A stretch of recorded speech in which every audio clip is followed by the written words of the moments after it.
Good evening, one and all, and welcome to my stream. For those that don't know and have just joined today, this stream is about this wonderful book here. It is The Grimm's Complete Fairy Tales, Brothers Grimm, and it's all of your known and not so well known fairy tales that have been made child-friendly by the likes of Disney and what have you. But these are actually the original texts. Yeah, I said it right that time. The original texts of your fairy tales that you're used to or may not be used to, and are quite, as it states on the title, quite grim. They do contain death and stuff like that, so please be advised that this is parental guidance only.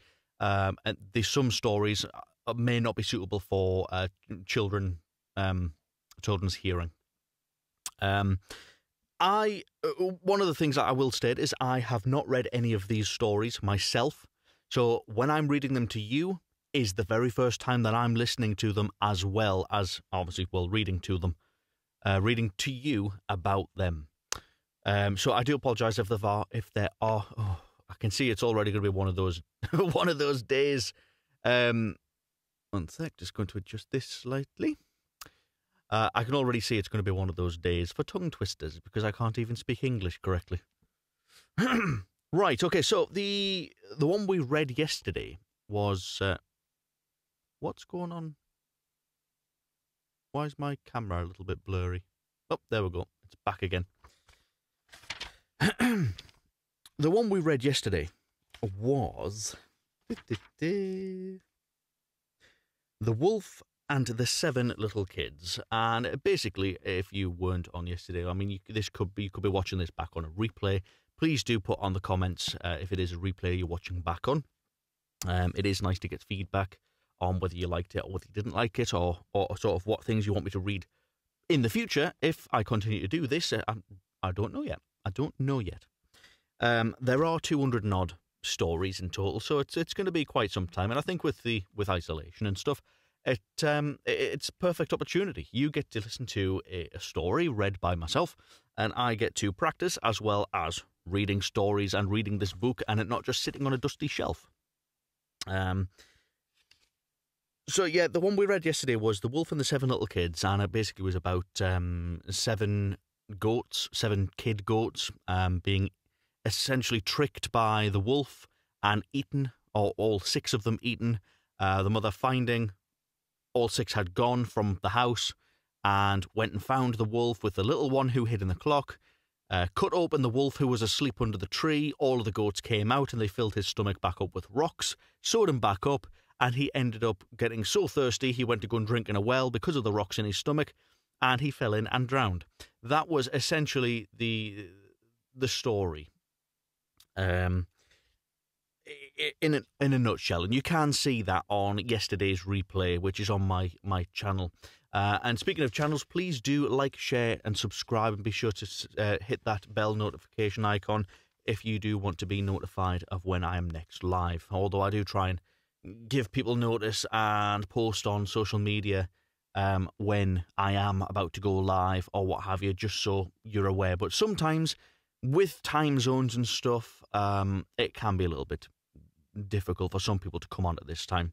It is 9:30 at night in the UK, so this is sort of the perfect sort of bedtime reading time, really. Today's story is Faithful John. Now, from the name, I have no idea what fairy tale this could be. The other day we had Iron Henry, and it was actually the Frog King, the Frog Prince. The Wolf and Seven Little Kids, I'm sure I've heard that before in the past, but I cannot for the life of me remember what story it was under.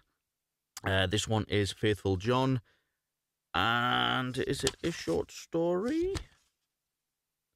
No, this one looks like a relatively lengthy story compared to, well, lengthy in terms of like 10, maybe 20 minutes, compared to 5-8 minutes for the short stories. Faithful John. There was once upon a time an old king who was ill, and thought to himself, "I'm laying on what must be my deathbed."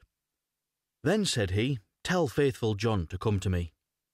Faithful John was his favourite servant, and was so called because he had for his whole life long been so true to him. Therefore, when he came beside his bed, I would have says came to his bedside, but okay.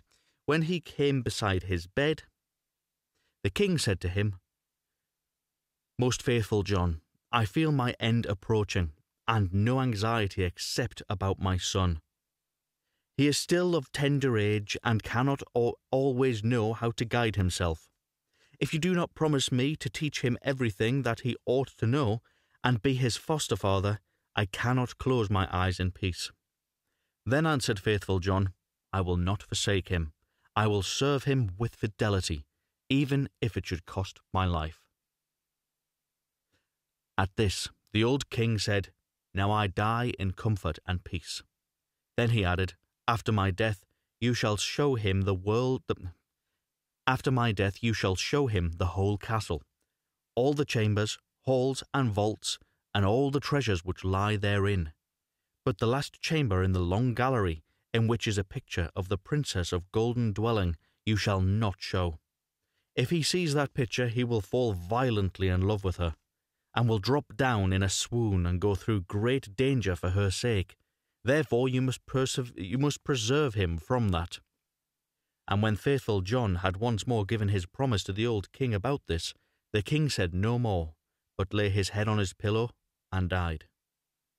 When the old king had been carried to his grave, faithful John told the young king all that he had promised his father on his deathbed, and said, "This I will assuredly perform, and will be faithful to you as I have been faithful to him, even if it should cost me my life." When the mourning was over, faithful John said to him, "It is now time that you should see your inheritance. I will show you your father's palace." Then he took him about everywhere, up and down, and let him see all the riches and the magnificent apartments. Only there was one room which he did not open, that in which hung the dangerous picture. The picture was, however, so placed that when the door was opened you looked straight onto it, and it was so admirably painted that it seemed to breathe and live, and there was nothing more charming or beautiful in the whole world. The young king, however, plainly remarked that faithful John always walked past this one door and says, "Why do you never open this door for me?" "There is something within it," he replied, "which would terrify you." But the king answered, "I have seen all the palace, and I will know what is in that room also." And he went to try and break open the door by force. Then faithful John held him back and said, "I promised your father before his death that I should not show you which is in this chamber.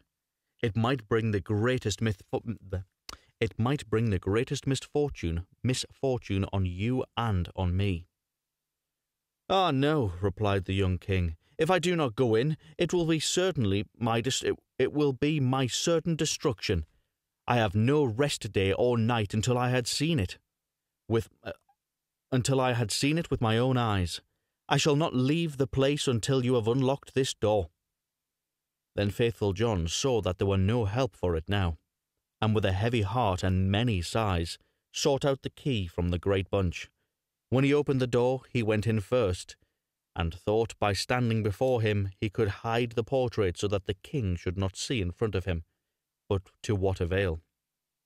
The king stood on his tiptoe and saw over his shoulder, and when he saw the portrait of the maiden, which was so magnificent and shone with gold and precious stones, he fell fainting to the ground. Faithful John took him up, carried him to his bed, and sorrowfully thought, "The misfortune has befallen us, Lord God. What will be the end of it?" Then he strengthened him with wine until he came to himself. If only that happened in real life, you get strength by drinking wine. I suppose you do in a way.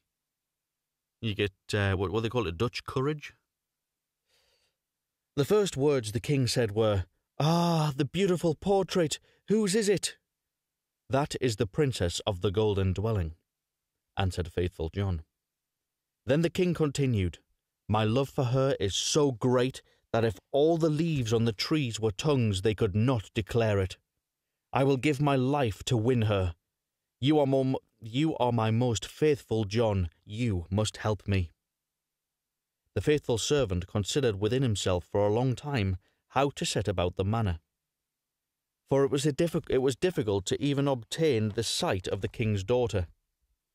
At length he thought of a way and said to the king, "Every witch..." Oops, daisy. Let me just readjust this microphone. Sorry. What was I up to?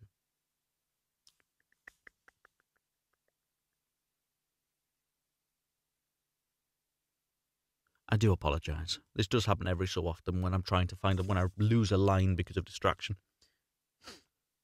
Normally, if I'm recording voiceovers, this wouldn't happen because I would just re-record the next line or continue recording and then just edit it all out and make it sound perfect. But as this is live, it's a challenge for me as well. But as you can see already, it is quite tongue-twistery with regards to the old language. Where were we? Must help me. The faithful servant considered within himself for a long time how to set about the matter, for it was difficult to even obtain a sight of the king's daughter. At length he thought of a way and said to the king, Everything which she has about her is of gold: tables, chairs, dishes, glasses, bowls, and household furniture. Among your treasures are 5 tons of gold. Let one of the goldsmiths of the kingdom work these up into all manner of vessels and utensils, into all kinds of birds, wild beasts, and strange animals, such as may please her, and we will go there with them to try our luck. The king ordered all the goldsmiths to be brought to him, and when they had to work at night,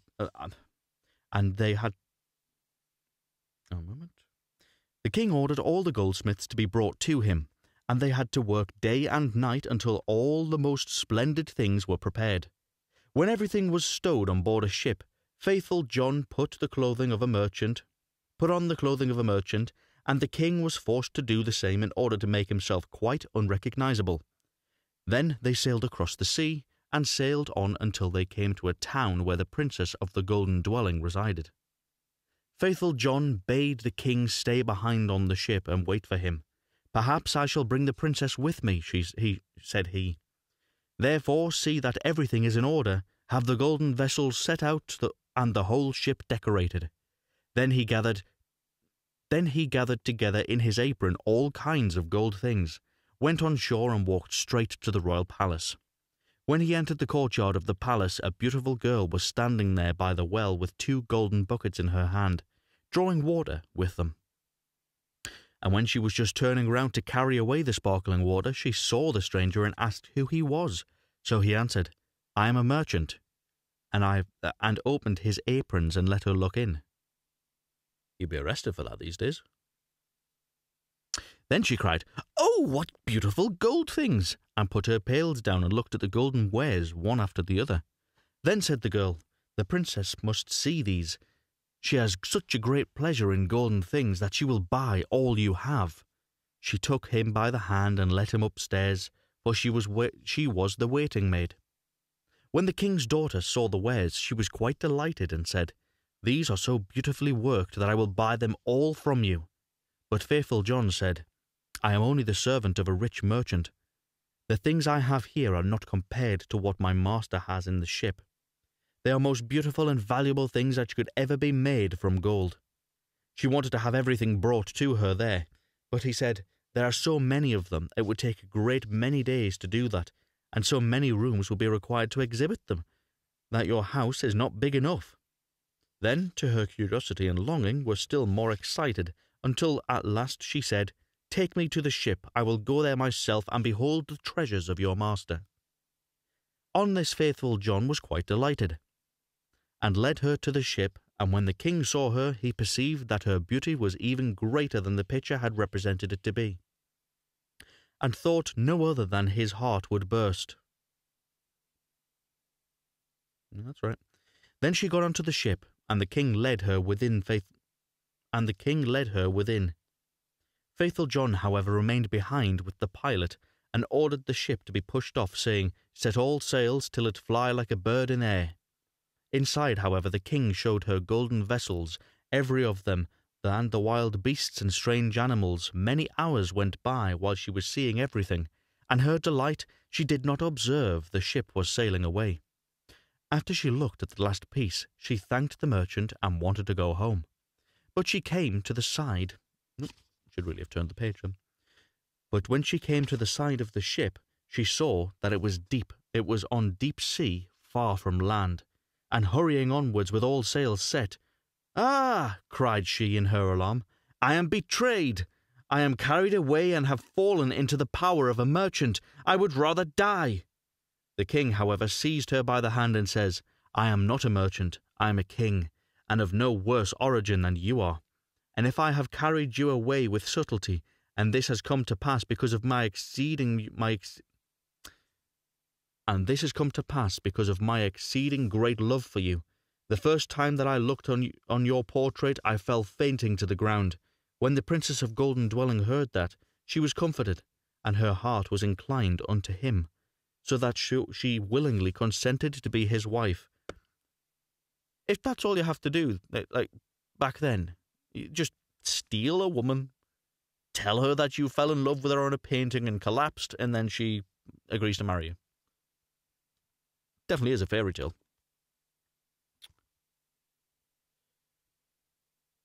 Where am I? It so happened, however, that when they were sailing onwards over the deep sea, that faithful John, who was sitting on the forepart of the vessel, making music, saw 3 ravens in the air, which came flying towards them. At this he stopped playing and listened to what they were saying to each other. For that he well understood, one cried, "Oh, there he is, carrying home the Princess of Golden Dwelling." "Yes," replied the second, "but has not got her yet." "But he has not got her yet," said the third. "But he had," replied the second, said the third, "but he has got her. She is sitting beside him in the ship." Then the first began again and cried, "What good will that do him? When they reach land, a chestnut horse will leap forward to meet them, and the prince will want to mount it. But if he does that, it will run away with him and rise up into the air with him, and he will never see his maiden again." Said the second, "But there is no escape." Oh yes, if anyone gets on it swiftly, and takes out a pistol which must be in its holster, and shoots the horse dead with it, the young king is saved. But who knows that? And whoever does it and tells him will be turned to stone from toe to the knee. Then said the second, "I know more than that. Even if the horse is killed, and the young king will still not keep his breath." I apologize. This is a rather formidable story.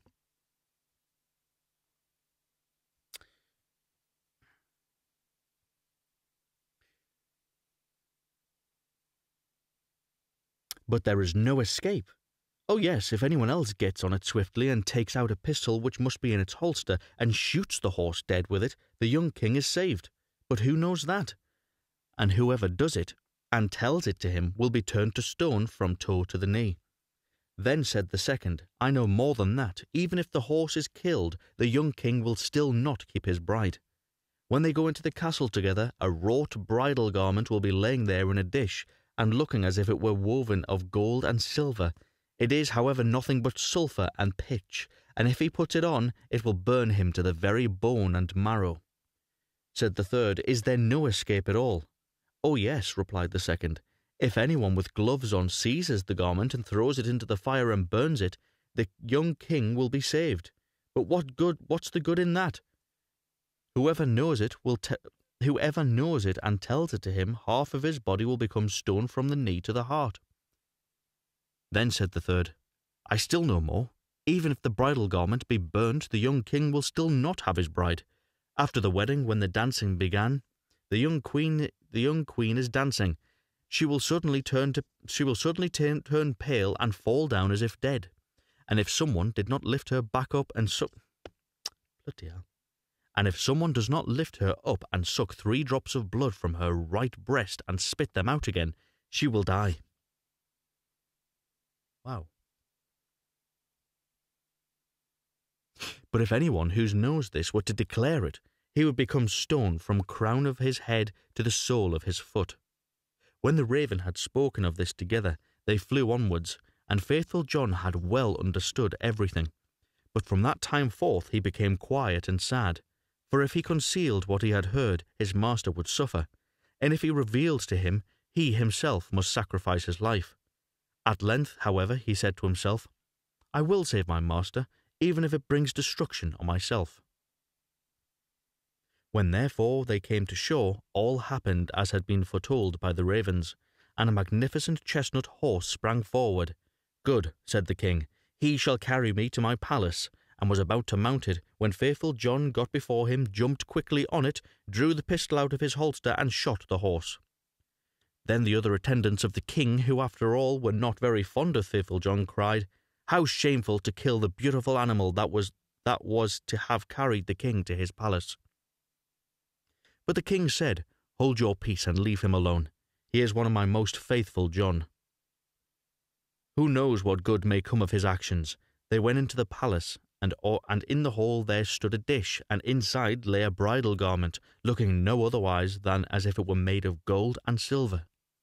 The young king went towards it and was about to take hold of it, but faithful John pushed him away, seized it with gloves on, and carried it quickly to the fire and burnt it. The other attendants began to murmur, and said, "Behold, now he is even burning the king's bridal garment." But the young king said, "Who knows what good he may have done? Leave him alone. He is my most faithful John." And now the wedding was solemnized, the dance began, and the bride also took part in it. Then faithful John was watchful and looked into her face, and suddenly she turned pale and fell to the ground, as if she were dead. At this he ran hastily over to her, lifted her up, and bore her into her chamber. Then he laid her down and knelt and sucked the 3 drops of blood from her right breast and spat them out. Immediately she breathed again and recovered herself. But the young king had seen this, and being ignorant why faithful John had done it, was angry and cried, "Throw him in the dungeon!" Next morning faithful John was condemned and led to the gallows. And when he stood up high and was about to be executed, he said, "Everyone has to die, is permitted before his end to make one last speech. May I too claim this right?" "Yes," said the king, "it shall be granted." Then said faithful John, "I am unjustly condemned, and have always been true to you." And he related how he had hearkened the conversation of the ravens when at sea, and how he had been obliged to do all of these things in order to save his master. Then cried the king, "O my most faithful John, pardon, pardon, bring him down." But as faithful John spoke the last words, he had fallen down lifeless and become a stone. At this the king and queen suffered great anguish, and the king said, "Ah, how ill I have requited great fidelity," and ordered the stone figure to be taken up to the palace and in his bedroom beside his bed. And as often as he looked at it and wept and said, "Ah, if I could bring you back to life again, my most faithful John." Some time passed, and the queen bore twins, 2 sons who grew fast and were her delight. Once when the queen was at church and the 2 children were sitting playing beside their father, the latter, full of grief again, looked at the stone figure, sighed, and said, "Ah, if I could but bring you to life again, my most faithful John." Then the stone began to speak and said, "You can bring me to life again, if you will sacrifice what is dearest to you." Then cried the king, "I will give everything I have in the world for you." The stone continued, If you will cut off the heads of your 2 children with your own hands and sprinkle me with their blood, I shall be restored to life." The king was terrified when he had heard himself must kill his dearest children. But he thought of faithful John's great fidelity and how he had died for him, drew his sword, and with his own hand cut off the children's heads. And when he had smeared the stone with their blood, life returned to it, and faithful John stood once more safe and healthy before him. He said to the king, "Your fidelity shall not go unrewarded," and took the heads of the children, put them on again, and rubbed the wounds with the blood, at which point they became whole again immediately, and jumped about, and went on playing as if nothing had happened.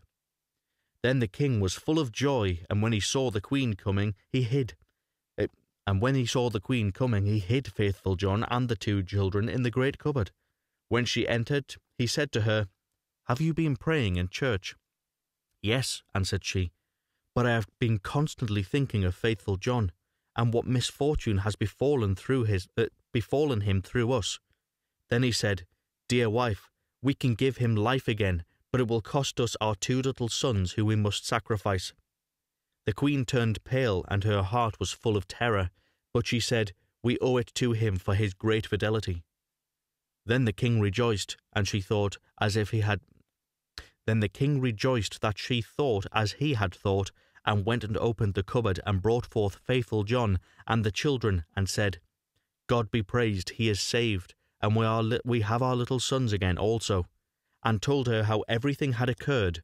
They then dwelt together in much happiness until their death. Wow.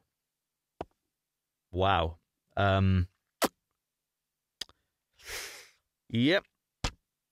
The bloke may have been faithful and may have ended his life, but that was his choice to make.